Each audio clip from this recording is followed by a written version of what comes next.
Hello viewers, RP technical YouTube চ্যানেলে নিয়ে আসলাম তোমাদের জন্য আরও একটি নতুন ভিডিও। আজ এই ভিডিওতে আমি তোমাদেরকে দেখাবো আমরা যে অনলাইনে ভোটার কার্ডের সঙ্গে আধার কার্ড লিঙ্ক করিয়েছি সেটা হয়েছে কি হয়নি, সেটার স্ট্যাটাস আমরা কিভাবে দেখব সেটা আমি আজ তোমাদেরকে দেখাবো। সো ভিউয়ার্স, ভিডিওটা শুরু করা যাক। তো সবার প্রথমে আমরা আমাদের মোবাইল থেকে ক্রোম ব্রাউজারটিকে ওপেন করব। ক্রোম ব্রাউজারটিকে ওপেন করে সার্চ বারে লিখব ভোটার কার্ড অপশান লিখে সার্চ করব।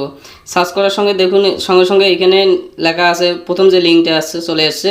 লিঙ্কটাতে দেখুন লেখা আছে ন্যাশনাল ভোটার সার্ভিস পোর্টাল। তো আমরা এই অপশানে ক্লিক করব।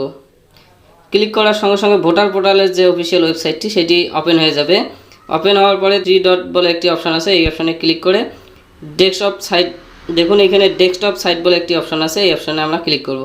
করার সঙ্গে সঙ্গে নিচে দেখুন ট্র্যাক অ্যাপ্লিকেশন স্ট্যাটাস বলে একটি অপশান আছে, এই অপশানে আমরা ক্লিক করব। করার সঙ্গে সঙ্গে এখানে দেখুন ইন্টার রেফারেন্স আইডি নম্বরটা এখানে চাইতেছে। তো আমরা ভোটার কার্ডের সঙ্গে যে আধার কার্ড লিঙ্ক করিয়েছি, যে রেফারেন্স আইডি নম্বরটা দিয়েছে সেই রেফারেন্স আইডি নম্বরটা আমরা এখানে বসাই দেব।